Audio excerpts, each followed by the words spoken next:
بسم اللہ الرحمن الرحیم۔ آج ہم سامعین اور ناظرین کے سامنے عورت کی نماز کا طریقہ حدیث مبارکہ کی روشنی میں بیان کرنا چاہیں گے۔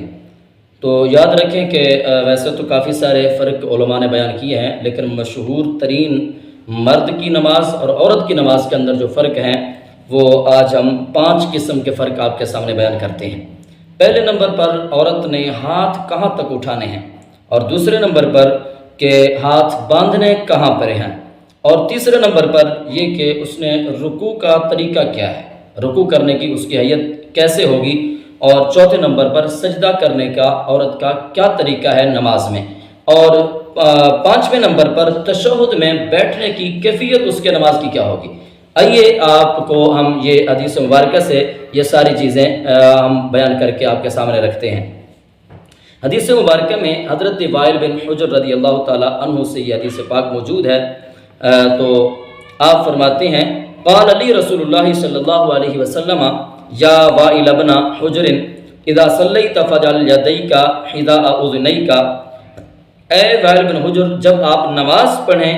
تو اپنے ہاتھوں کو کانوں تک اٹھائیں، حذاء اذنیک، کانوں تک اپنے ہاتھوں کو اٹھائیں، اور وَالْمَرْأَةُ تَجْعَلُ يَدَيْهَا حِذَاءَ صَدْيَيْهَا، کہ جس وقت عورت نماز پڑھے تو عورت اپنے ہاتھوں کو کندھوں تک اٹھائے۔ یہ ایک حدیث پاک ہے جو کہ معجم کبیر جلد 22 اور صفحہ نمبر 19 پر موجود ہے، حدیث نمبر 28 ہے،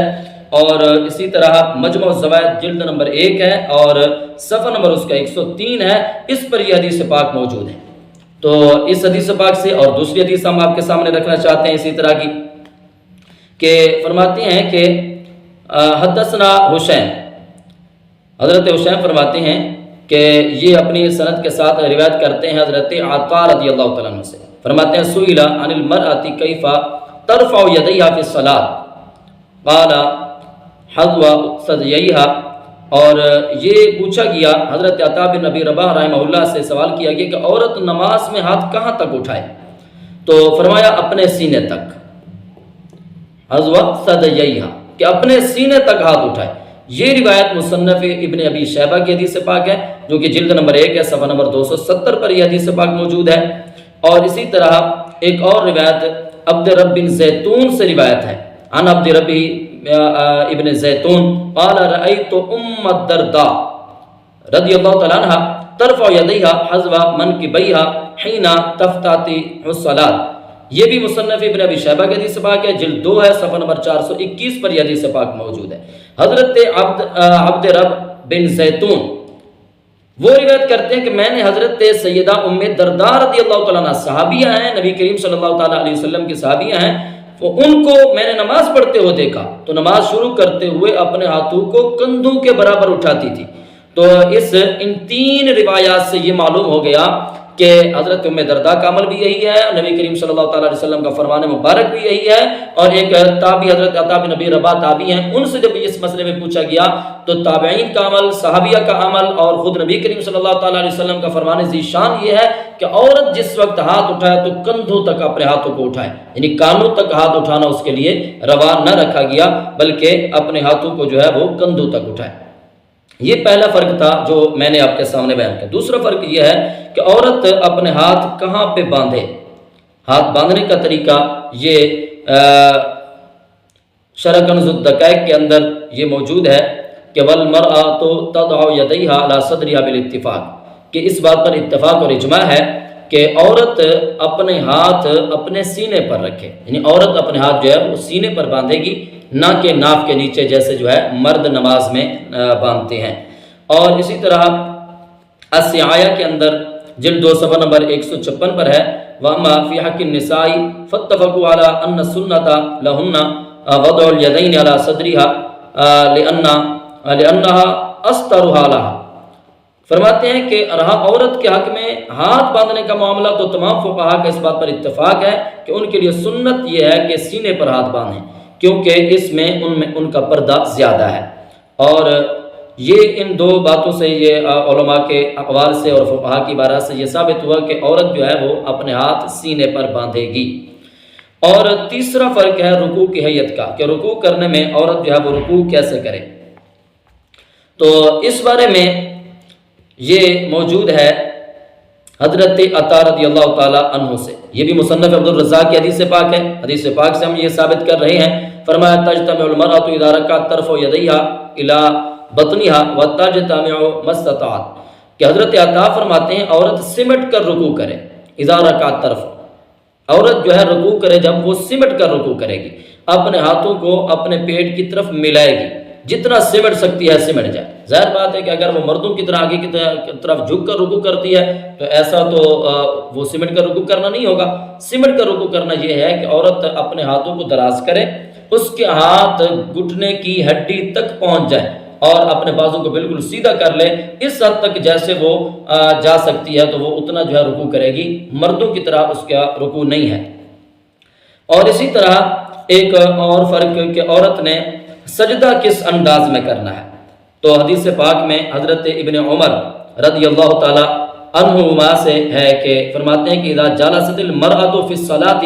وضعت فخذها على فخذها الاخرى فاذا سجدت الصقت بطنها في فخذيها كان استر ما يكون لها۔ یہ کنز العمال کی حدیث پاک موجود ہے کہ جلد نمبر 7 ہے، صفحہ نمبر 549 پر، اور حدیث نمبر 2203 ہے۔ تو اس میں یہ فرمایا گیا ہے کہ عورت کے نماز پڑھنے کے طریقے کے بارے میں کہ جب عورت نماز میں بیٹھے تو اپنی ایک ران دوسری ران پر رکھ لے، اور جب سجدہ کرے تو اپنے پیٹ کو رانوں کے ساتھ چمٹائے، اس میں اس کے صدر کی زیادہ رعایت ہے۔ اب اس میں دو مسئلے ایک حدیث پاک کے اندر آ گئے کہ سجدہ کرنے کا طریقہ بھی آ گیا، بیٹھنے کا طریقہ بھی۔ تو پہلے بیٹھنے کا طریقہ بیان کر دیا کہ جب بیٹھے تو اپنے ایک ران دوسری ران پر رکھ لے، یعنی دونوں قدم دونوں پاؤں جو ہے وہ دائیں جانب نکالے، اپنے ایک گھٹنے کو ایک ران کو دوسری ران پر رکھ لے، یہ ہے اس کے بیٹھنے کا طریقہ۔ اور سجدے کا طریقہ کیا ہے کہ سجدہ کرے تو اپنے پیٹ کو رانوں کے ساتھ چمٹا لے۔ مرد کا پیٹ رانوں سے جدا ہوتا ہے، بازو کلیاں جو ہیں وہ پہلو سے جدا ہوتی ہیں، آگے بڑھ کر وہ سجدہ کرتا ہے، جبکہ عورت کے لیے فرمایا گیا ہے کہ اس میں اس کے صدر کی رعایت اس میں ہے کہ وہ اپنے پیٹ کو رانوں کے ساتھ ملا لے۔ اسی طرح ایک اور حدیث پاک حضرت خالد بن الجلاج سے ہے، فرماتے کن النساء یؤمرنا ان یتربعنا اذا جلسنا فی الصلاۃ ولا یجلسنا جلوس الرجال علی اوراقہن، فرمایا کہ عورتوں کو یہ حکم دیا جاتا تھا کہ وہ نماز میں چار زانوں آلتی پالتی مار کر بیٹھے اور مردوں کی طرح سرین پر نہ بیٹھے، یعنی مرد جیسے بیٹھتے ہیں ویسے عورتوں کو بیٹھنا جائز نہیں ہے۔ تو اس سے وہ بات ثابت ہوئی کہ عورتوں کا ویسے بیٹھنا ٹھیک نہیں ہے جیسے مرد بیٹھتے ہیں، بلکہ اور حیت کے ساتھ بیٹھنا ہے۔ اسی طرح ایک اور روایت میں ہے، حضرت ابن جریج سے روایت ہے، فرماتے ہیں قلت لعطا، میں نے عطا سے پوچھا اتجلس المرأة فی مسنا علی شق الایسر قال نعم قلت هو احب الیک من الایمن قال نعم تجتمع جالسۃ ما استطاعت، فرمایا کہ میں نے عطا سے پوچھا کہ کیا عورت 2 رکعت کے بعد اپنے بائیں کولے پر بیٹھے؟ انہوں نے کہا ہاں۔ میں نے کہا کیا یہ حیت آپ کے نزدیک دائیں کولے پر بیٹھنے کی بنسبت آسن ہے، یعنی دونوں پاؤں دائیں طرف نکال کر بائیں کولے پر بیٹھے؟ فرمایا یہ اچھا ہے، مجھے یہ زیادہ پسند ہے بنسبت اس بات کے کہ عورت جو ہے اپنے دونوں پاؤں بائیں طرف نکالے اور دائیں کولے پر بیٹھے، فرمایا کیونکہ جس قدر ہو سکے سمیٹ کر بیٹھے، تو اس طریقے سے عورت کی نماز جو ہے وہ اچھے طریقے سے ادا ہو۔ اور حدیث پاک بھی اس پر ہے، یہ نہیں ہے کہ صرف یہ صحابہ کرام علیہ رضوان کے یا تابعین کے اقوال ہیں، بلکہ ان یزید بن ابی حبیب ان رسول اللہ صلی اللہ علیہ وسلم مر علی امرأتین تصلیان،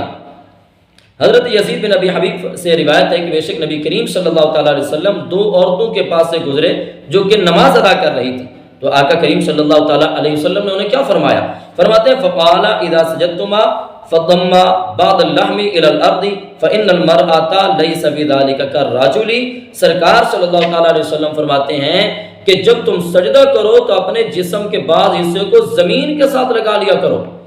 کیونکہ اس میں عورت مرد کی طرح نہیں ہے۔ یہ مراسیل ابو داؤد شریف کے اندر صفحہ نمبر 8 پر یہ حدیث پاک موجود ہے۔ تو اس سے آج کے درس میں یہ پتہ چلا کہ عورت کی نماز جو ہے وہ مردوں کی طرح نہیں ہے، بلکہ ان کے ہاتھ اٹھانے کا طریقہ کندھوں تک اٹھانے ہیں ہاتھ باندھنے کا طریقہ سینے پر ہاتھ باندھنے ہیں، رکوع کرنا ہے تو گھٹنوں تک ان کے ہاتھ پہنچے، گھٹنوں کی ہڈی تک، اور سیدھے طریقے سے رکوع کریں۔ اور اس کے بعد سجدہ کرنے کا طریقہ یہ ہے کہ وہ اپنے جسم کو زمین کے ساتھ، رانوں کے ساتھ، پیٹ کو اور بازو کو جو ہے اپنے پہلو کے ساتھ چمٹا لیں، سمٹ کر سجدہ کریں۔ یہ ان کے سجدے کا طریقہ ہے، جیسے سرکار علیہ السلام فرما رہے ہیں۔ اور اسی طرح ان کے بیٹھنے کا طریقہ بھی بتا دیا گیا ہے کہ بیٹھنے کی حیت جو ہے ان کی یہ ہوگی کہ وہ سرین پر بیٹھیں اور دونوں جو پاؤں جو ہیں وہ ایک طرف نکال کر، دائیں طرف نکال کر، یہ بیٹھنے کا طریقہ، مردوں کی طرح بیٹھ کر نماز بھی ادا نہ کریں۔